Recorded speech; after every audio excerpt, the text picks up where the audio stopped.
What's up, YouTube? MJ's Total Health and Wellness Enrichment. Back with another video. Please support the channel by hitting the like and subscribe button along the bell icon to be notified when I drop videos. Feeling good. Just got done, finished my 2-mile run.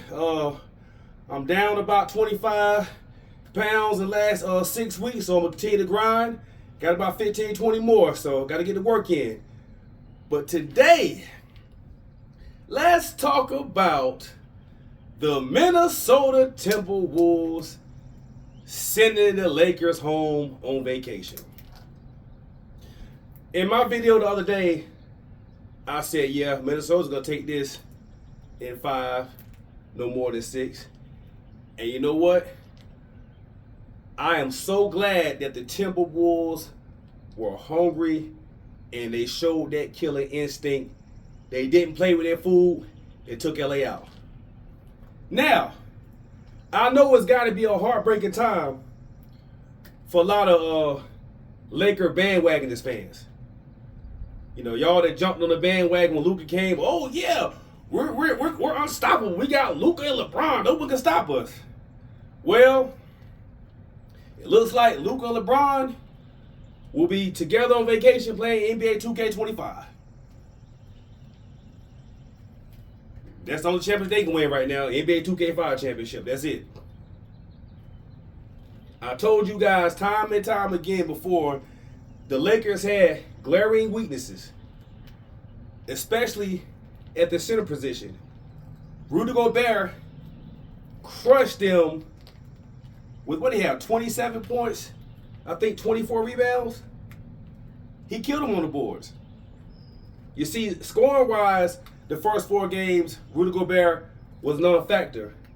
But he continued to be relentless on the boards and killed LA. And guess what?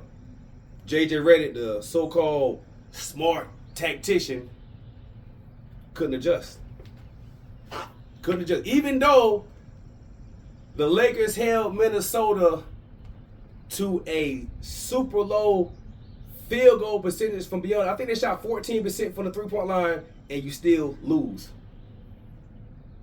So that tells me that when you hold a team to 14% from beyond the arc, and you still lose, that tells me that that team was killing you on the boards and in the paint. So when the outside shots won't fall, and Minnesota was murdering them in the paint. I think they outscored them, 56-40 in the paint, and Minnesota's reserves outscored Lakers reserves 22-4. So once again, a situation where the Lakers are not able to make certain adjustments. So I want to see. I know this is what the excuse will be now. Oh well, you know, Luka was coming back from an injury. He came to us after All-Star break, boy. Luka, LeBron, we give them a whole season together. They're gonna run through the league. Okay. That sounds good in theory, right? But I was thinking about something earlier. The Lakers mortgaged their future and gave up all those assets for Anthony Davis. Now, yes, it did end up paying dividends when the Lakers won the 2020 bubble championship. But you want to get realistic, guys, about that 2020 bubble championship? The Milwaukee Bucks were the NBA's best team in 2020 before the pandemic struck. Now, once that pandemic struck and, you know, the league and the world shut down for well over 2 months, let's be real. A lot of those guys around the league, they stopped working out. They figured that the season was over, so a lot of them went into vacation mode. But then all of a sudden, the league was back on, and now all the teams had to be sequestered in hotels in Orlando. So now you had the Bucks, who were the number 1 contender.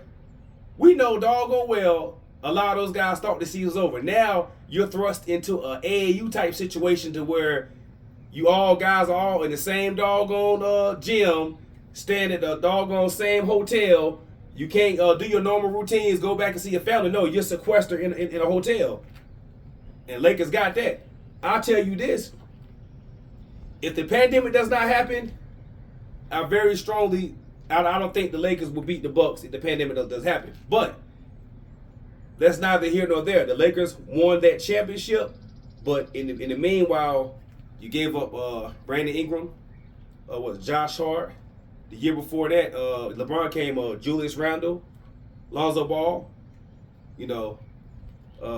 So you guys had a lot of good pieces that probably could have kept you guys by this point in time now contending for championships, not getting beat in the first and second round of the playoffs.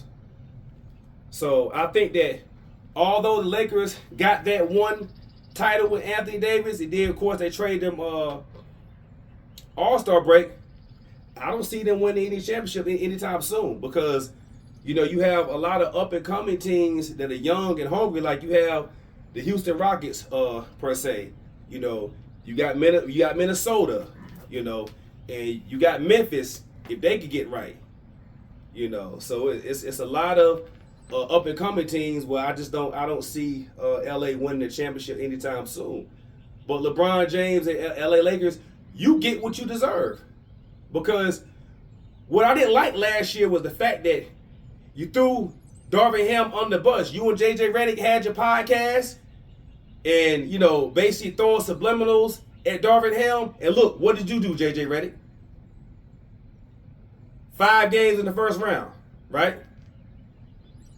Mister, you know this and you know that. Okay, well, guess what?